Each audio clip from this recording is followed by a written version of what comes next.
Well, with all the non-stop Russian Royal Navy battleships that I've been featuring lately, I felt it was time for something else for a change, and a ship that I haven't featured in a while, and that is of course the Khabarovsk, the Tier 10 Russian destroyer. A destroyer that has been nerfed multiple times. It has gotten one very strange buff on the way, which affected the entire Russian line, which was of course the increase in HE Alpha, which left many people scratching their heads. No one really understood why they added that buff. But in general, it has been constantly nerfed. First they reduced the range, then they got rid of stealth fire, and then they've been getting rid of things like the concealment, torpedo range, like nerf after nerf after nerf, and it does tell us just how strong this ship was when it came out, when even after all these nerfs, the Khaba is still an absolute monster.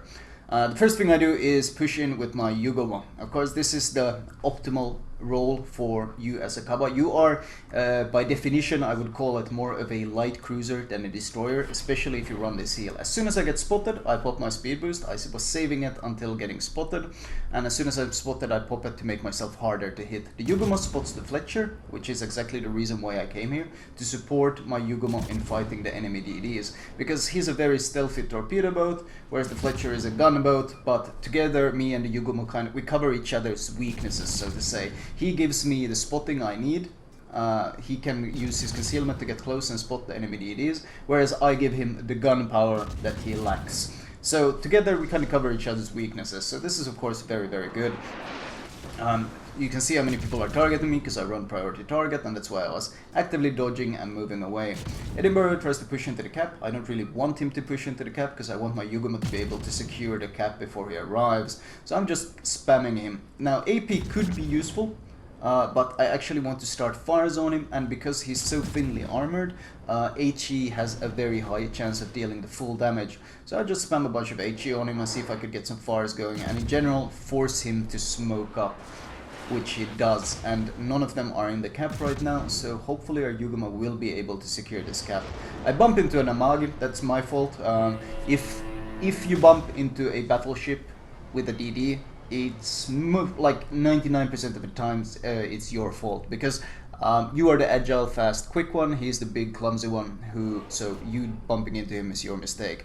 Now we have a Moskva that's playing quite terribly here, hiding behind the island. I'm pinging him. I want him to push up because his radar right now could get the Fletcher killed, and it could get the Edinburgh killed. So having him push up and actually actively use that radar would be much wanted, much needed, but he is playing very, very safe, which is a bit stupid considering we even have an Amagi pushing in who's taking a lot of the pressure, a lot of the tanking here.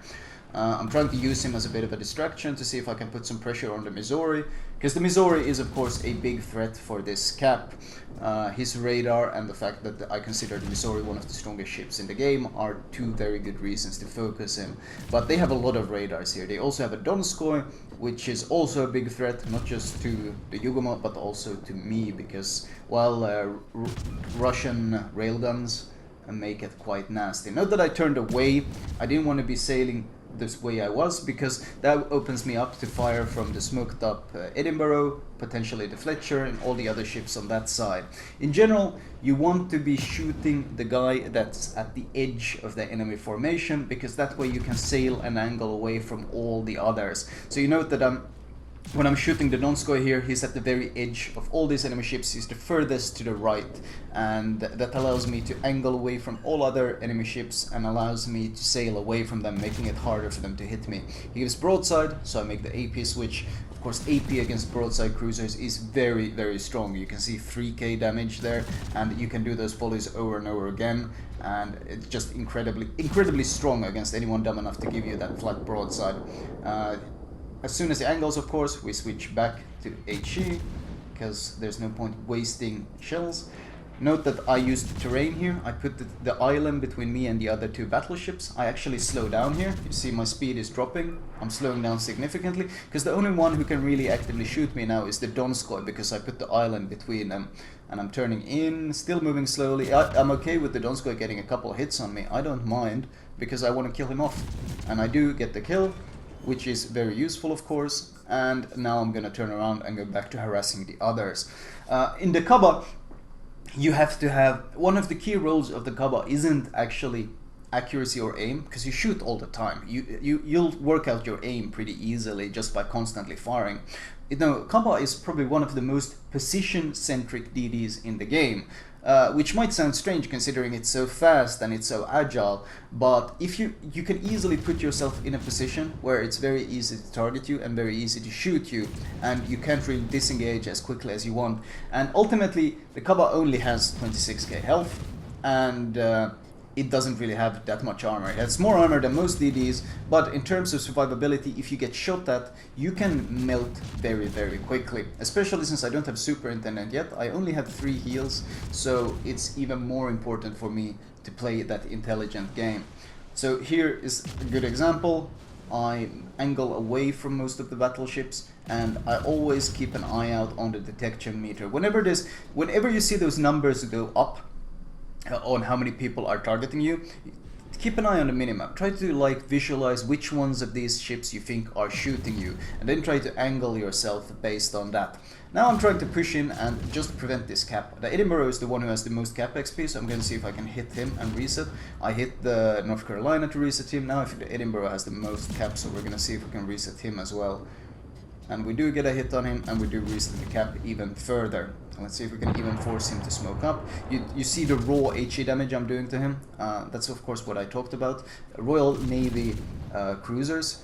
At close range they melt you, of course, but at these longer ranges they in general don't have that good shell velocity, so they quite struggle to land hits on you, whereas they are quite easy to hit considering your very accurate fast shells.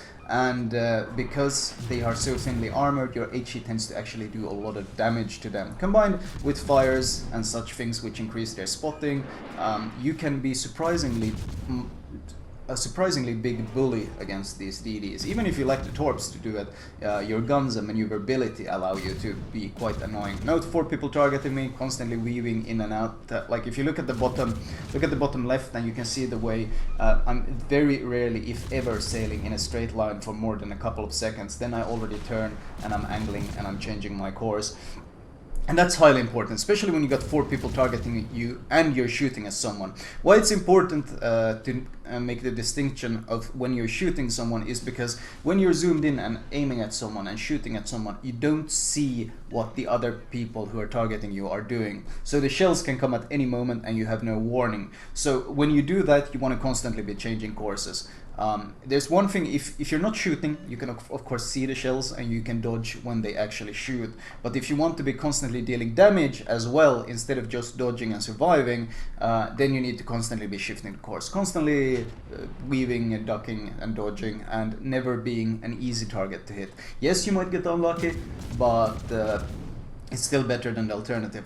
Of course, AP, not just useful against cruisers, it's incredibly strong against broadside battleships. This applies to all broadside battleships. If they give you full broadside, any sort of flat surface to shoot at, your AP deals a ton of DPM. Like, the damage you deal is pretty damn disgusting.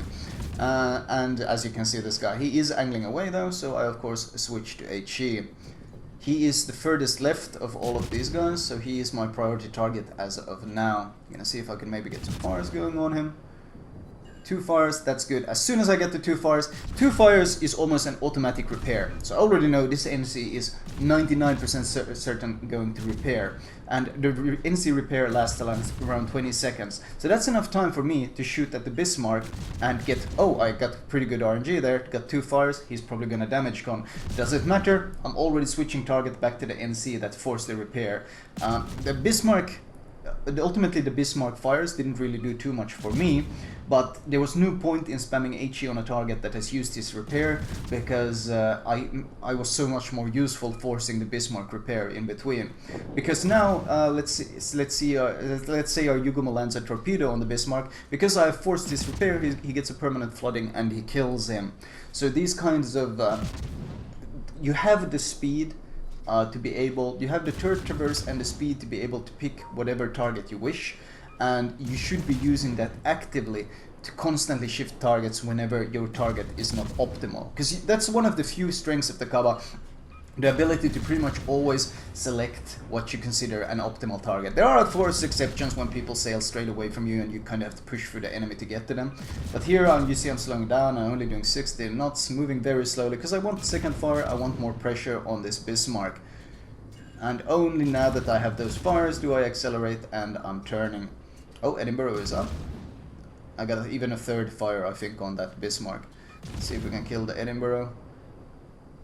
We're gonna push in. I think a battleship is gonna kill him. But the reason why he's that low, because of all the pressure we've been putting on him this entire game. Constant pressure, constant harassment, never letting up, constantly annoying him with that non-stop spam. Fletcher shows up, he instantly becomes our priority target. Whenever you play Khaba, you always want to be targeting the enemy DDs. They are the ones that spot you, they are the ones that can get torps out, and in general, DDs win games, and DDs kind of counter you as well. So whenever you see them, you want to be targeting them, because, well, they are the biggest threat.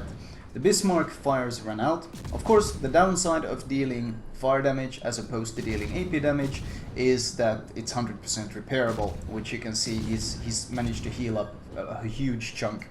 However, the non-stop HE spam does cause a second fire on him. He does damage con. Once again, what do we do when he damage cons? We switch targets and we see if we can force the repair on the other target.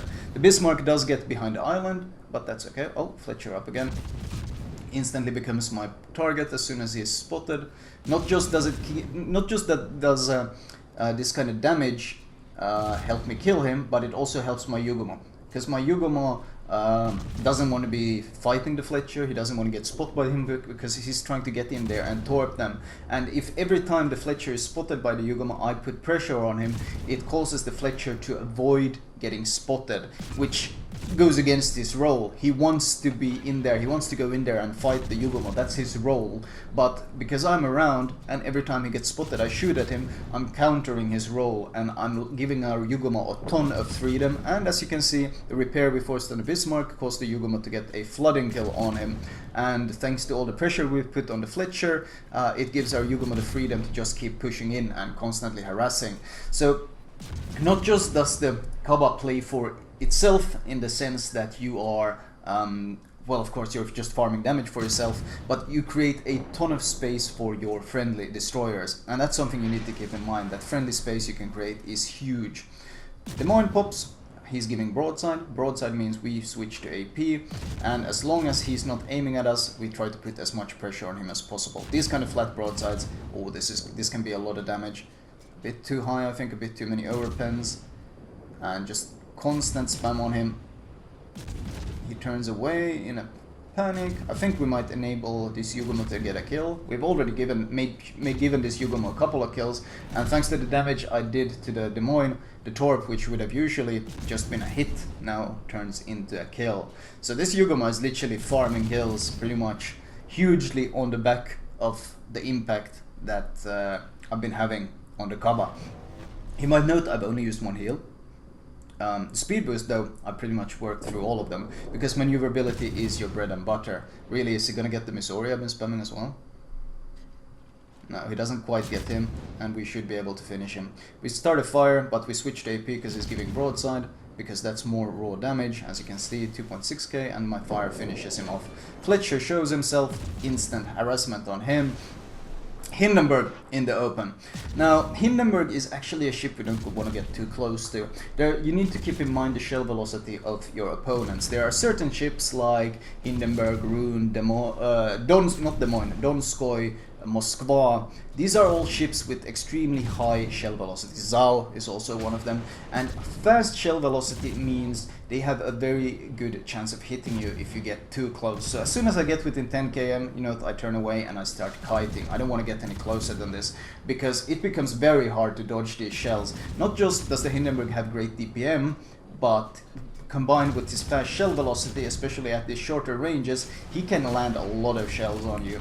And we have you don't want to be on the receiving end of that. So you need to know your own limits. Like, yes, you can bully ships, but if a cruiser with fast shells picks a fight with you, you need to flee. You need to turn around and flee, because they counter you. They really just, they can straight up shit on you when it comes to this. We got 2 fires on him though, and he's giving broadside. You can see the massive AP broadside, and it looks like we're about to give our Yugomo another kill. Yes, another kill, pretty much spoon-fed to this Yugomo.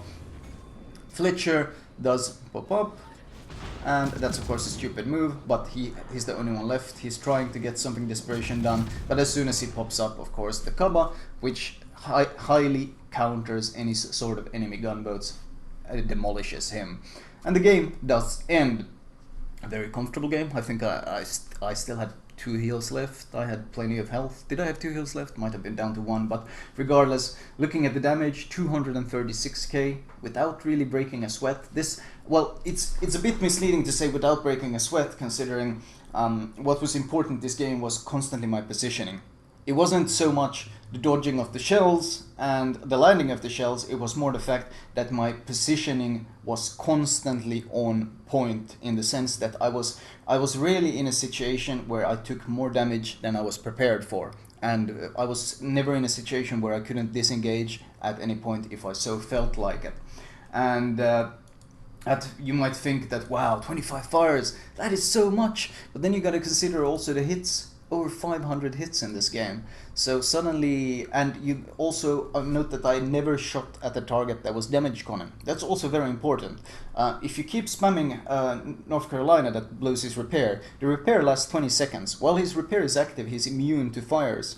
So whenever you're shooting at a battleship that's repairing, that's like 15 seconds worth of shells that you're throwing away with absolutely zero chance of causing any fires, and that time is better used on other targets. As you saw, this game, which was quite close, was heavily carried by the impact I had and the freedom I brought to the Yugomo to allow him to just torp everything left and right and get killing blows on everything with these torps. So you have to keep that in mind.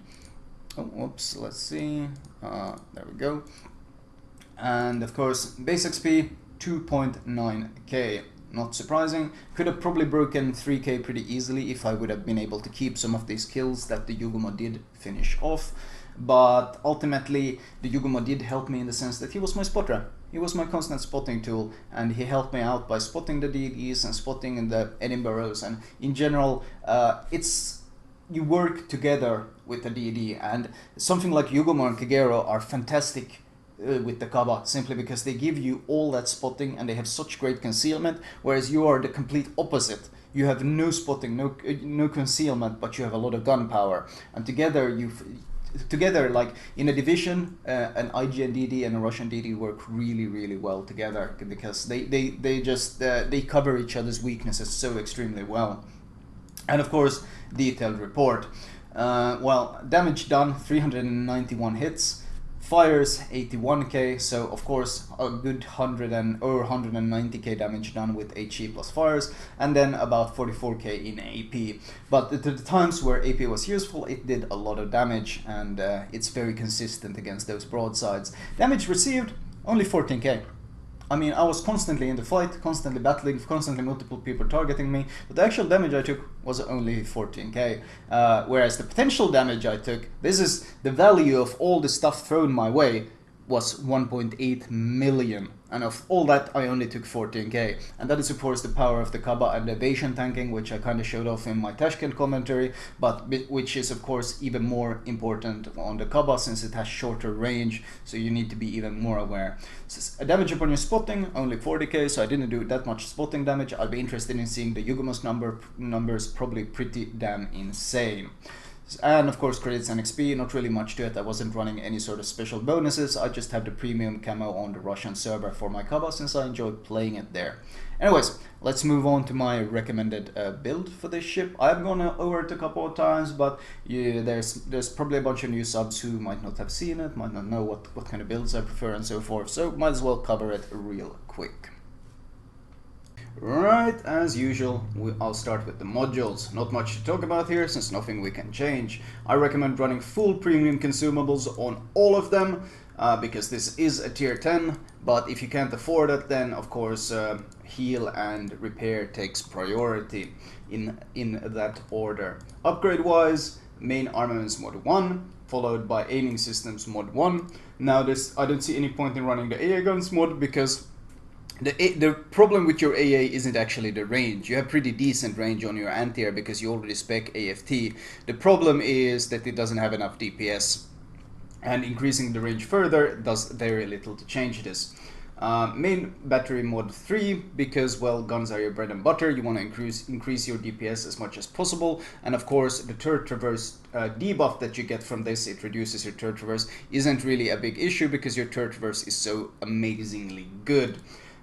Here we use a special upgrade, which is the engine boost mod 1, increases engine boost by 50%, which of course makes this boost that would normally last 2 minutes, it makes it last 3 minutes, so very, very useful.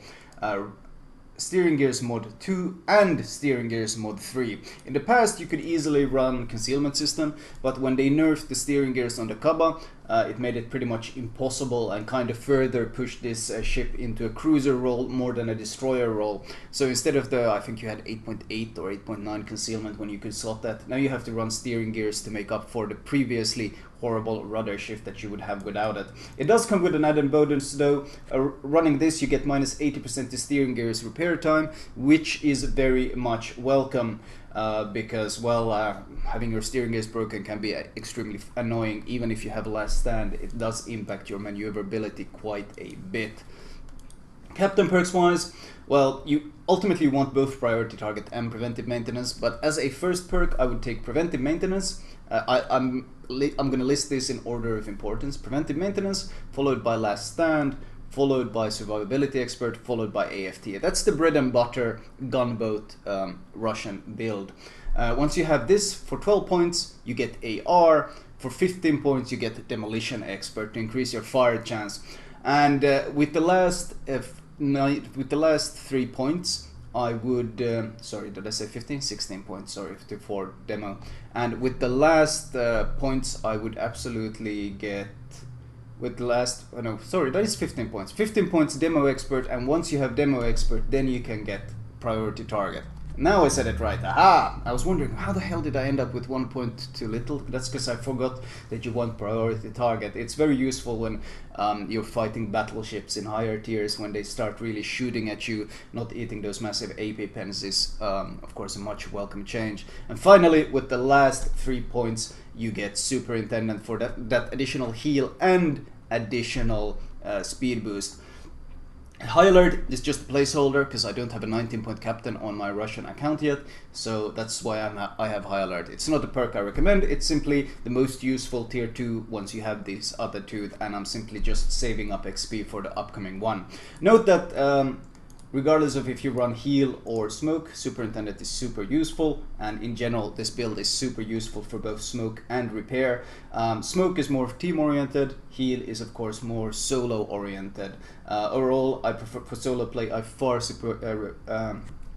prefer the repair party because it makes you much less vulnerable to things like radar. If you never slow down and smoke up, you can never really be targeted by radar, and of course it reduces the chance of hitting those random torps in smokes because they can be a real issue because your turning circle is very, very large for DD at 760, and your ship in general is very large, so, and you have pretty much no torpedo belt at all, which means you eat full full torpedo damage. So avoiding those torps completely is a much welcome change for the Khaba, and this is by far the build I prefer. I run it both on my main account and on my Russian account, and I can't wait to get the 19-point captain so I can carry a bit harder, since the additional heal and speed boost are both very, very useful. Anyway, that was my Khaba commentary. I hope you guys enjoyed it.